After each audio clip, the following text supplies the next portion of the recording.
Reyes 3, le es dada una gran sabiduría a Salomón. A. Dios le da sabiduría a Salomón. 1. Salomón se casa con una princesa egipcia. Salomón hizo parentesco con Faraón, rey de Egipto, pues tomó la hija de Faraón y la trajo a la ciudad de David, entre tanto que acababa de edificar su casa, y la casa de Jehová, y los muros de Jerusalén alrededor. A. Salomón hizo parentesco con Faraón, rey de Egipto, pues tomó la hija de Faraón. El casamiento con personas de la realeza era una estrategia política común en el mundo antiguo, y aún continúa en la era moderna. No era solamente por una cuestión de gusto, sino también porque el conflicto entre naciones era evitado por el bien de los lazos familiares. Y este no era el primer matrimonio de Salomón. Primera de Reyes 14:21 nos dice que su hijo Roboam llegó al trono cuando tenía 41 años de edad, y Reyes 11:42 nos dice que Salomón reinó por 40 años. Esto significa que Roboam nació antes de que Salomón llegara al trono y antes de que se casara con la hija de Faraón. La madre de Roboam fue una esposa de Salomón llamada Naam, amonita. 2. Los múltiples matrimonios de Salomón, matrimonios con mujeres extranjeras, causarán un gran desastre en su vida. Después, en el libro de Nehemías, se evidencia que Nehemías estaba enojado y frustrado debido a que el pueblo de Israel contraía matrimonio con las naciones paganas alrededor de ellos.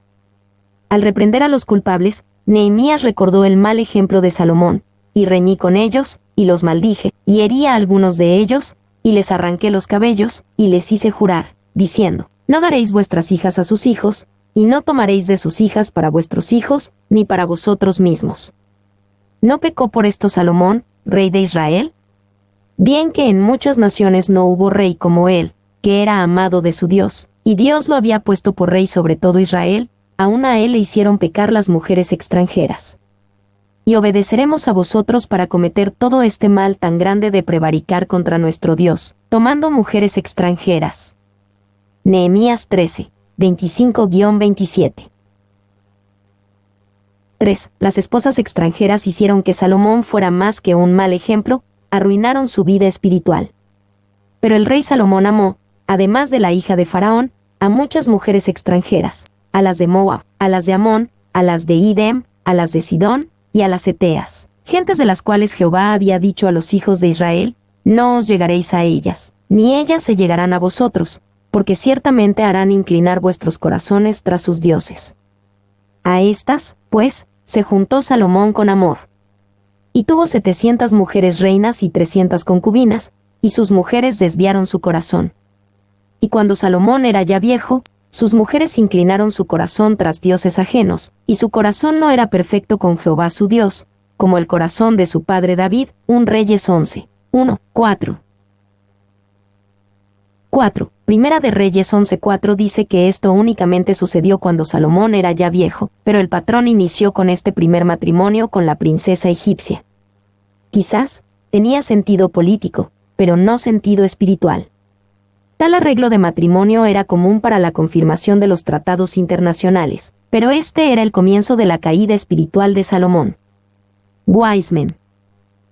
V. Segunda de Samuel 3:3 nos dice que David se casó con la hija de un rey extranjero, Maaca, hija de Talmai, rey de Gesur. Contraer matrimonio con una mujer extranjera no estaba en contra de la ley de Moisés, si ella se convertía al Dios de Israel. Lo que no arruinó a David se arruinó a Salomón. B. La trajo a la ciudad de David.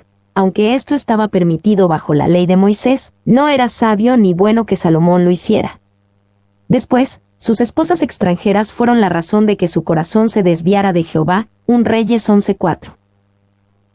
Y antiguas leyendas de rabinos judíos dicen que en su noche de bodas la princesa egipcia le lanzó un hechizo a Salomón y colocó un tapiz sobre su cama que se parecía al cielo nocturno con estrellas y constelaciones. El hechizo tenía la intención de que cuando Salomón se despertara, mirara hacia arriba y pensara que las estrellas aún estaban a la vista, y que aún era de noche, y se durmiera nuevamente.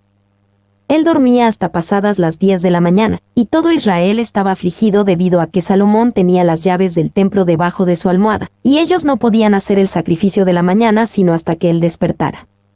Finalmente, su madre Betsabé, lo levantaba de su sueño. Citado en Ginsberg. 2:2-4, el gran sacrificio de Salomón. Hasta entonces el pueblo sacrificaba en los lugares altos, porque no había casa edificada al nombre de Jehová hasta aquellos tiempos. Mas Salomón amó a Jehová, andando en los estatutos de su padre David, solamente sacrificaba y quemaba incienso en los lugares altos.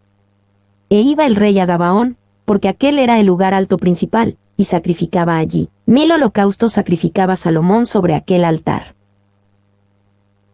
El pueblo sacrificaba en los lugares altos, porque no había casa edificada al nombre de Jehová. En ese momento, los altares estaban permitidos en Israel en varios lugares altos, siempre que fueran para Jehová y no estuvieran corrompidos con idolatría, como fue ordenado en Deuteronomio 16:21.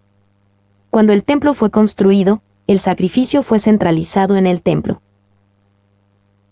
Mas Salomón amó a Jehová, solamente sacrificaba y quemaba incienso en los lugares altos. En estas apreciaciones sobre Salomón se destaca como algo bueno que andaba en los estatutos de su padre David, pero se precisa que realizaba sacrificios en los lugares altos, lo que pudiera ser interpretado como algo malo.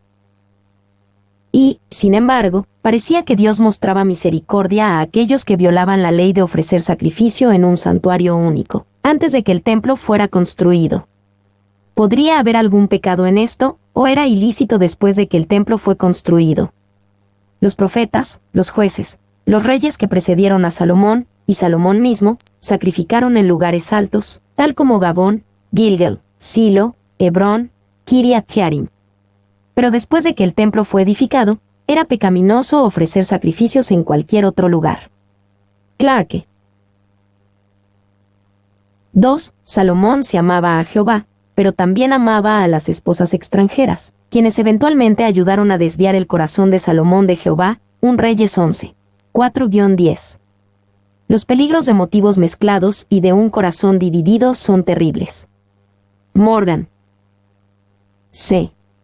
1000 holocaustos sacrificaba Salomón sobre aquel altar. Esta casi grotesca cantidad de sacrificio demostró tanto la gran riqueza de Salomón como su corazón, al usar dichas riquezas para glorificar a Dios. Y este era un evento importante que marcaba el inicio, ceremonial, del reinado de Salomón. De acuerdo con 2 Crónicas 1, 2-3, todo el liderazgo de la nación fue con Salomón a Gabaón. Iba el rey a Gabaón. Salomón hizo estos sacrificios especiales en Gabaón porque aquel era el lugar alto principal. Lo que lo hacía diferente era que el tabernáculo estaba allí, aun cuando el arca del pacto estaba en Jerusalén. Y el curso del tabernáculo y del arca del pacto en la tierra prometida. Josué trajo tanto el arca como el tabernáculo a Silo, Josué 18. En los días de Elí el arca fue capturada y el tabernáculo destruido, 1 Samuel 4, Salmo 78, 60-64, Jeremías 7:12 y 26, 9. El arca regresó a Kiriat Jearim, 1 Samuel 7, 1-2. Saúl restauró el tabernáculo en Nab, 1 Samuel 21. Saúl movió el tabernáculo a Gabaón, 1 Crónicas 16, 39-40.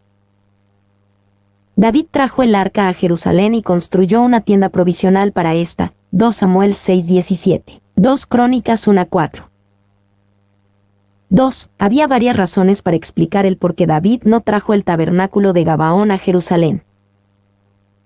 Él pudo haber creído que si el tabernáculo estaba allí el pueblo hubiera estado satisfecho con eso y hubiera perdido la pasión y la visión por la construcción del templo que Dios quería que se hiciera.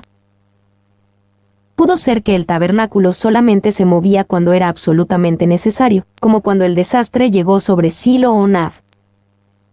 David, simplemente, estaba enfocado en construir el templo, no en continuar con el tabernáculo. 3, 5-9, la oferta de Dios y la respuesta de Salomón. Y se le apareció Jehová a Salomón en Gabaón una noche en sueños, y le dijo Dios, pide lo que quieras que yo te dé. Y Salomón dijo, tú hiciste gran misericordia a tu siervo David mi padre, porque él anduvo delante de ti en verdad, en justicia, y con rectitud de corazón para contigo. Y tú le has reservado esta tu gran misericordia, en que le diste hijo que se sentase en su trono, como sucede en este día. Ahora pues, Jehová Dios mío, tú me has puesto a mí tu siervo por rey en lugar de David mi padre, y yo soy joven, y no sé cómo entrar ni salir. Y tu siervo está en medio de tu pueblo al cual tú escogiste, un pueblo grande, que no se puede contar ni numerar por su multitud. Da, pues, a tu siervo corazón entendido para juzgar a tu pueblo, y para discernir entre lo bueno y lo malo, porque ¿quién podrá gobernar tu pueblo tan grande? Se le apareció Jehová a Salomón, en sueños. Esta notable visitación de parte de Dios ocurrió en sueños. Este es uno de los sueños más significativos en la Biblia. Ve, pide lo que quieras que yo te dé. Esta es una sorprendente promesa. Al parecer, Dios le ofreció a Salomón lo que fuera que quisiera. Esto no fue solamente porque Salomón sacrificó 1000 animales. Fue porque su corazón estaba rendido a Dios, y Dios quería obrar en Salomón a través de esta oferta y su respuesta. Y la reacción natural en cuanto a leer esta promesa de Dios a Salomón es desear tener tal promesa. Pero sí las tenemos. Pedid, y se os dará, buscad, y hallaréis, llamad, y se os abrirá. Mateo 7:7. Si permanecéis en mí, y mis palabras permanecen en vosotros, pedid todo lo que queréis, y os será hecho. Juan 15:7. Y esta es la confianza que tenemos en Él, que si pedimos alguna cosa conforme a su voluntad, Él nos oye. 1 Juan 5:14. C. Tú hiciste gran misericordia. Antes de responder a la oferta de Dios y hacer su petición, Salomón recordó la fidelidad de Dios tanto hacia David como hacia él mismo. D. Yo soy joven. Salomón, en realidad, no tenía una edad muy corta. Él viene a Dios con gran humildad, especialmente considerando su trabajo delante de Él. Y la declaración es, en realidad, la manera poética de Salomón de expresar sus insuficiencias, mientras enfrentaba las asombrosas tareas del liderazgo. Dilda. 2. Salomón no tenía la falsa humildad que decía, no puedo hacer esto, así que ni siquiera lo intentaré. Su actitud era, esta tarea es más grande que yo, debo de confiar en Dios. Da, pues, a tu siervo corazón entendido. Salomón pidió más que un gran conocimiento. Él quería entendimiento, y lo quería en su corazón, no solamente en su mente. En realidad, la antigua palabra hebrea traducida como entendido es, literalmente, escuchar. Salomón quería un corazón que escuchara, un corazón que pudiera escuchar a Dios. Y, en Efesios 1:18, el apóstol Pablo oró por los cristianos y pidió que los ojos de su entendimiento fueran alumbrados. F. Para juzgar a tu pueblo, y para discernir entre lo bueno y lo malo. Salomón ya había entendido que la clave del liderazgo era un discernimiento sabio y justo. Muchos líderes no tienen este discernimiento, o no tienen el coraje para usarlo. 4. 10-15, la gran promesa de Dios a Salomón. Y agradó delante del Señor que Salomón pidiese esto. Y le dijo Dios, ¿por qué has demandado esto? Y no pediste para ti muchos días, ni pediste para ti riquezas, ni pediste la vida de tus enemigos, sino que demandaste para ti inteligencia para oír juicio. He aquí lo he hecho conforme a tus palabras. He aquí que te he dado corazón sabio y entendido, tanto que no ha habido antes de ti otro como tú, ni después de ti se levantará otro como tú. Y aún también te he dado las cosas que no pediste, riquezas y gloria, de tal manera que entre los reyes ninguno haya como tú en todos tus días. Y si anduvieres en mis caminos, guardando mis estatutos y mis mandamientos, como anduvo David tu padre, yo alargaré tus días. Cuando Salomón despertó, vio que era sueño, y vino a Jerusalén, y se presentó delante del arca del pacto de Jehová, y sacrificó holocaustos y ofreció sacrificios de paz, e hizo también banquete a todos sus siervos. Agradó delante del Señor que Salomón pidiese esto, agradó a Dios lo que Salomón pidió, pues había su gran necesidad de sabiduría, discernimiento y entendimiento. Dios también estaba complacido con lo que Salomón no pidió, pues no pidió riquezas, ni fama, ni poder para sí mismo. Y la petición de Salomón no fue mala. Se nos dice, específicamente, que la respuesta agradó delante del Señor. Pero también podemos preguntarnos si esto era lo mejor que Salomón podía pedir. Este era el don más grande que pudo haber pedido o recibido. Seguramente, los profundos deseos de su padre de comunión con Dios eran aún mejor. Maclaren. 2. Salomón hizo bien su trabajo, tan bien o mejor que cualquier otro. Pero en su deslizamiento al final, un Reyes 11, mostró que había algo que faltaba en su vida espiritual. No hay señal en su biografía de que tuviera la profunda devoción interna de su padre. Después del salmista poético, vino el hombre de negocios prosaico y sagaz. Maclaren. Ve, he aquí lo he hecho conforme a tus palabras, aún también te he dado las cosas que no pediste. Dios no solamente contestó la oración de Salomón, sino que la contestó más allá de toda expectativa. Salomón no pidió riquezas y gloria ni una larga vida, pero Dios también le dio eso. Y, en Efesios 3:20 Pablo honró a Dios diciendo, y aquel que es poderoso para hacer todas las cosas mucho más abundantemente de lo que pedimos o entendemos. Salomón experimentó la habilidad de Dios de hacer más allá de lo que pedimos o entendemos. 2. Salomón sabiamente pidió a Dios en cuanto a su carácter, no a sus posesiones.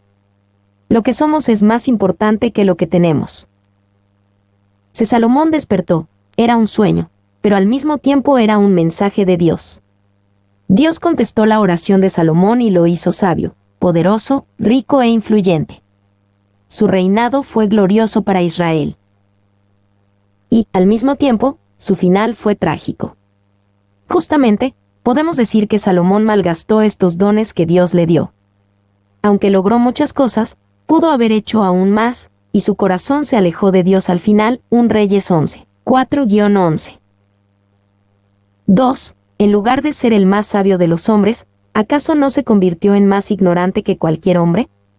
No olvidó, incluso, el conocimiento de su Creador, y adoró a las abominaciones de los moabitas, de los de Sidón, y, así sucesivamente.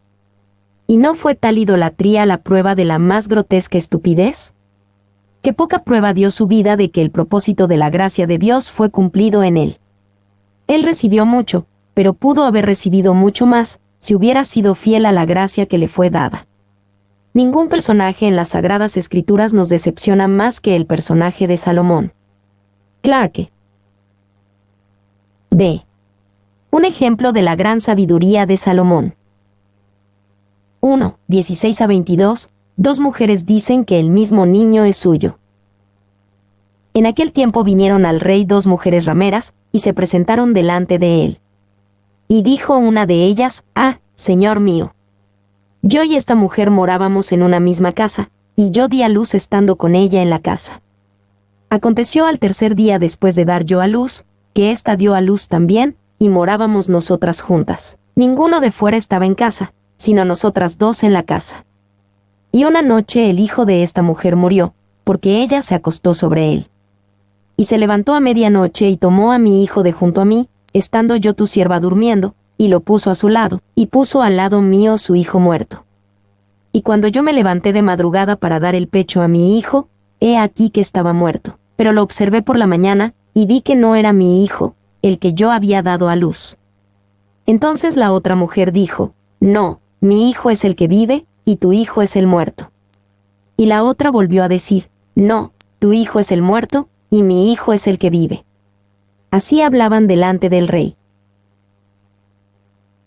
Vinieron al rey dos mujeres rameras, y se presentaron delante de él. Esto es un notable testimonio de la bondad y generosidad de Salomón. No muchos reyes se tomarían el tiempo para resolver una disputa entre dos rameras. Y, sin embargo, algunos piensan que estas mujeres para nada eran unas rameras. El hebreo sonot se podía a sí mismo referir a mesoneros. Wiseman. «Ve, tu hijo es el muerto, y mi hijo es el que vive». Esto parecía un problema imposible de resolver. Seguramente, era la palabra de una ramera contra la otra, y no había testigos independientes de este evento. Ninguno de fuera estaba en casa. 2. 23-27. La solución sabia de Salomón. El rey entonces dijo, «Esta dice, mi hijo es el que vive, y tu hijo es el muerto». Y la otra dice, «No, más el tuyo es el muerto, y mi hijo es el que vive». Y dijo el rey, «Traedme una espada». y trajeron al rey una espada. Enseguida el rey dijo: partid por medio al niño vivo, y dad la mitad a la una, y la otra mitad a la otra. Entonces la mujer de quien era el hijo vivo, habló al rey, porque sus entrañas se le conmovieron por su hijo, y dijo: ah, señor mío, dad a este el niño vivo, y no lo matéis. Mas la otra dijo: ni a mí ni a ti, partidlo. Entonces el rey respondió y dijo: dad a aquella el hijo vivo, y no lo matéis, ella es su madre. Traedme una espada. La solución de Salomón hacia el problema, al inicio, pareció necia y hasta peligrosa. La sabiduría de su enfoque fue únicamente entendida cuando el asunto fue resuelto. Y, de la misma manera, las obras, aun los juicios, de Dios a menudo parecen extrañas al principio, peligrosas y necias.